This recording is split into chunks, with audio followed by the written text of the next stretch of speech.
What's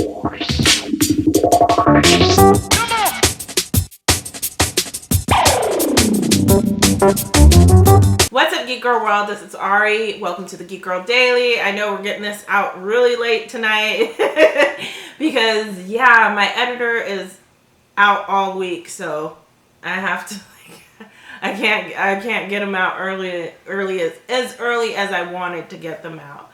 But we have another one to give away today. We're going to give away this Star Wars. This was the Jabba's Palace Smuggler's Bounty crate. I don't remember exactly what's in it. I know it had the R2-D2 from Jabba's pleasure boat thing. So that's in this one. But yeah, if you guys want to watch that unboxing, the Smuggler's Bounty for Jabba's Palace, you can find out what's in this crate. So, a couple things I wanted to talk about. Wanted to talk about the Guardians of the Galaxy trailer again. It's so much, like, I keep rewatching it and I keep thinking, oh my god, I am such a sucker for Baby Groot. I love Baby Groot. I cannot wait for all the merchandise to come out. I probably will spend all my money on Baby Groot stuff. Another thing I wanted to talk about is the Mummy trailer. Like, I'm getting so much more information because I hadn't really been paying attention about what was going on with the whole Monsters universe being rebooted at Universal.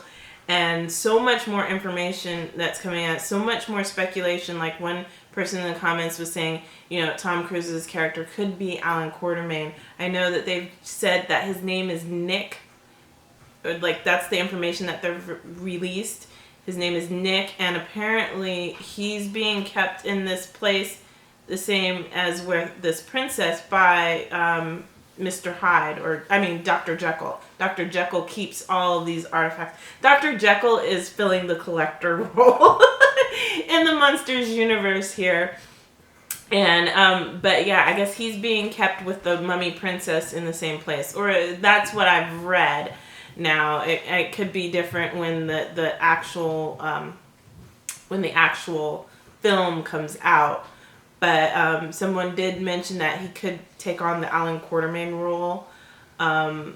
That would be, I don't know how I feel about it. I mean, I would love to see Alan Quartermain. I would love to see a remake of King Solomon's Mines. I love the story of Alan Quartermain. And the way that the original stories were written, because it was actually a mistake by the author, but they're written at different time periods of his life. Like, they're not in chronological order, and some of the chronological events don't really line up to given ages in other books. So it kind of makes Alan Quartermain this kind of immortal character, even though he wasn't always intended to be an immortal character.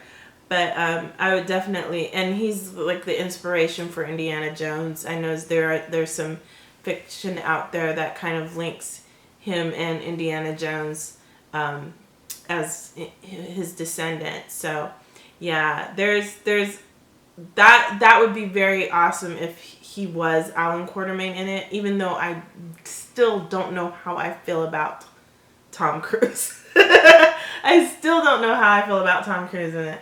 And I'm very, very sad that Luke Evans' Dracula is not going to be in it. I really loved that movie, Dracula Untold. I thought that movie was awesome. And I love Luke Evans. And I thought he was a great Dracula. But, you know, I guess they're going to go in a different direction and cast someone else as Dracula. So we'll have to see who gets cast in that. I'm hearing that Johnny Depp is going to be the Invisible Man. Javier Bardem, I don't know if he's going to be Dr. Frankenstein or Frankenstein's monster. But I hear that he's in talks to be in Frankenstein. Scarlett Johansson is in talks to be in the Creature from the Black Lagoon. Angelina Jolie is supposed to be in Bride of Frankenstein. They're talking about Benicio del Toro or Dwayne Johnson being in The Wolfman. I've heard reports of that.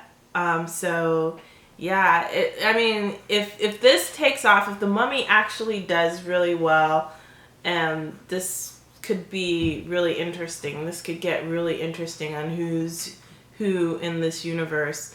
I was reading from Alex Kurtzman, I believe that's the director of this, and he's kind of creating this whole thing. And he was saying, people were asking what his approach was to creating the universe, and he said, pretty much it comes from the audience.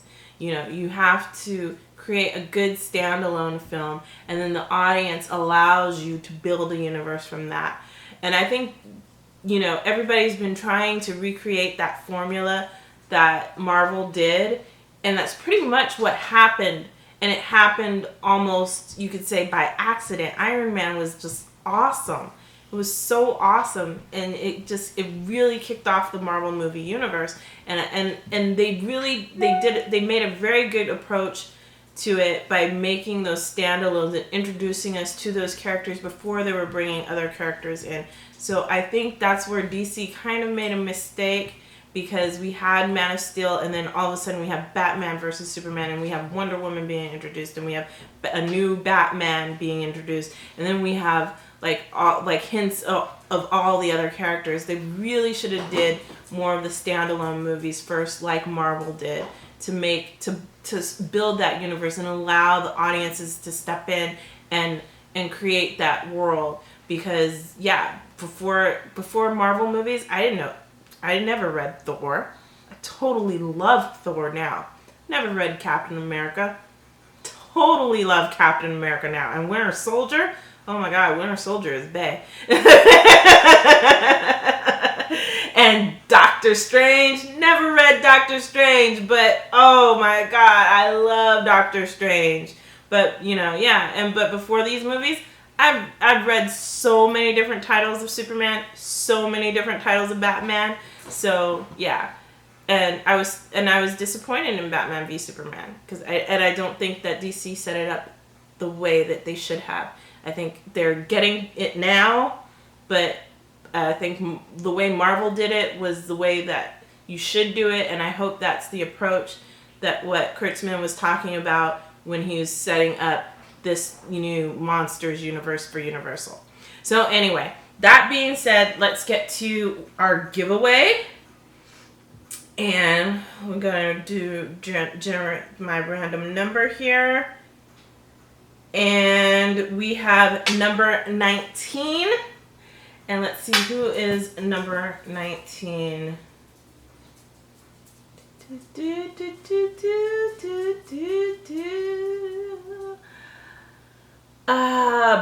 Belovely Bull. Be Lovely Bull. Be Lovelyable. I think that's Be Lovelyable. You are our winner for today. You are going to get this box. So message the Facebook page with your information, and I will be sending you this Smuggler's Bounty box from Jabba's Palace. Okay? So, our giveaway for tomorrow. We are very close to 10,000. That's really cool. I might continue these after 10,000, but I don't know. I don't know yet. So our giveaway for tomorrow, I want you to tell me who your favorite Star Wars character is out of the entire universe. And you can even include the Legends universe, or what we used to call the expanded universe, or the EU. But you can even include characters from the books. Even though Disney hasn't really said they're including characters from the books. But yeah, who is your favorite character out of the entire Star Wars universe? I will tell you, this is a really, really, really tough one for me, because I love so many characters. So many characters.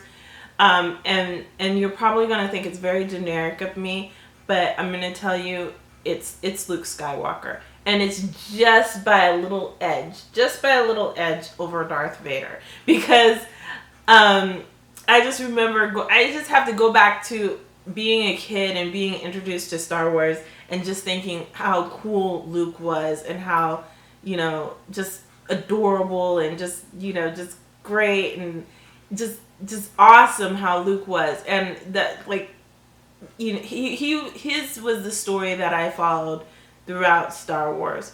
So I'm really excited to see episode 8 and see what happens with him and Rey, and just see the continuation of Luke Skywalker's journey. And so let me know in the comments below what your favorite character in Star Wars, in the entire Star Wars universe, what your favorite character is.